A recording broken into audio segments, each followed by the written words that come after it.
Today, we are diving into the story behind one of the most mysterious and, honestly, most beloved deities in the world, Lord Jagannath. He's known as the Lord of the universe, and his very unique form, well, it holds a secret that we are about to unravel together. Okay, so let's just jump right into the big question. When you think of most deities, you picture these very detailed human-like features, right? But Lord Jagannath, he's so different. He's abstract with these huge round eyes, a big smile, and no visible hands or feet. So why? Why this incredibly unique form? The answer, as we're about to see, is found in a story of just overwhelming, pure love. You see, this form isn't some accident or a simple artistic choice. It carries a really profound story, not just about where it came from, but about why it's so important for our modern age. So let's get into that story. Our journey starts way back in Dwarka, in the court of Lord Krishna. Now, even though he was a king, Krishna's heart was always back in Vrindavan, always remembering that selfless, unconditional love he shared with the gopis.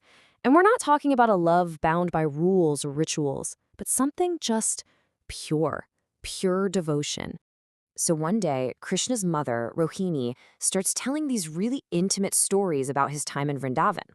His sister, Subhadra, she stood guard at the door to make sure no one interrupted. But then, of course, Krishna and his brother Balaram show up and they start listening too, and they are just completely captivated by these stories.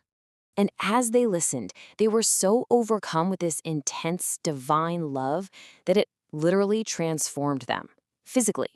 Their eyes grew wide, their bodies became completely still, and their arms and legs just retracted into their torsos. This state of pure, ecstatic emotion, that is the origin of the Jagannath form we see today. So this is a form born from an overwhelming feeling of love. But what's fascinating is how every single part of this abstract shape has a deep spiritual meaning. Let's break that down. Okay, look at those large, round eyes. They mean that God sees everyone, everywhere, in every direction, all at once, with a totally equal and compassionate gaze that never sleeps. The fact that there are no hands, that shows he doesn't mean to hold anything. He supports the entire cosmos without any effort. And no feet? Well, that means he's omnipresent. He's already everywhere you could possibly go. The form is teaching us that our connection to the divine is through consciousness, not through a physical body. So this raises a really big question, right? Why was this particular form, born from a story of pure love, chosen for our current era, the Kali Yuga? Why is this the form that is said to be needed the most, right here, right now? Well, according to the scriptures, our current age, Kali Yuga, has some, let's say, unique challenges. As people, we tend to have less patience, our focus isn't what it used to be, our minds get distracted so easily, and a lot of people feel deeply isolated and alone. And true, heartfelt devotion, it often gets pushed aside for empty, mechanical rituals. So to answer the needs of this age, God decided to show up in a form that just bypasses all those challenges. The Jagannath form is intentionally simple. It's accessible. It doesn't ask for complicated meditation or really difficult penance. The only thing it asks for is a sincere heart. It's a connection that is based purely and simply on love. And this brings us to one of the most incredible parts of this whole tradition. In his main temple in Puri, Lord Jagannath isn't just seen as a symbol or an idol. No, he is treated as a truly living being, someone who experiences life just like we do. I mean, think about this for a second. After his big annual ceremonial bath, the deity is said to fall ill with a fever, the temple actually closes to the public, and he's treated with special herbal medicines. He travels out of the temple to meet people, and maybe most astonishing of all, he actually goes through a cycle of death and rebirth. This divine rebirth is called Navakalavara, which basically means new body. It happens every 12 to 19 years. A special sacred neem tree with divine signs is found, and new idols are carved. Then comes the most secret part. A divine element is moved from the old idol to the new one. And afterwards, the old idols are buried, and the whole city mourns, just as if a beloved family member has passed away. So that brings us to the deepest mystery of all. What is the secret element, this Brahma Padartha, or divine substance?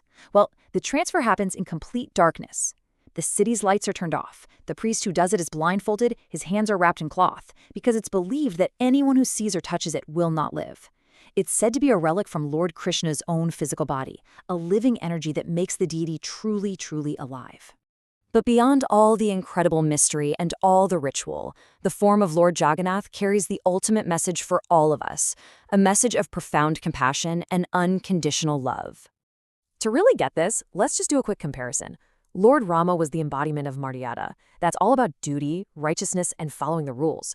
Lord Krishna embodied Leela, divine playfulness, charm, and spontaneity.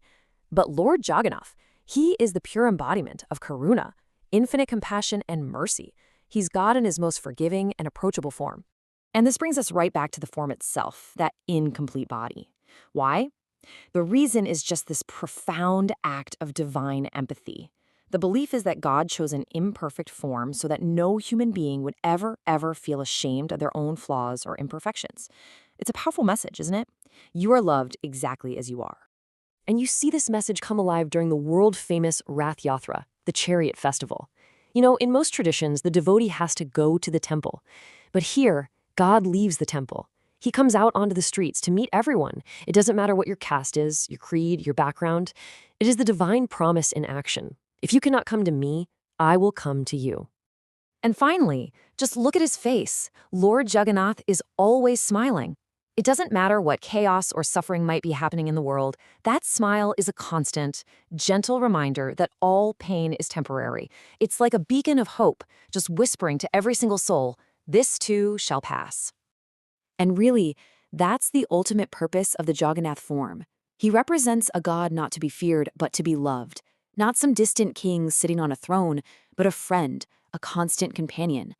The Lord of the universe, making himself incomplete, making himself accessible, just to remind all of us that the greatest temple will always be a heart that is filled with love.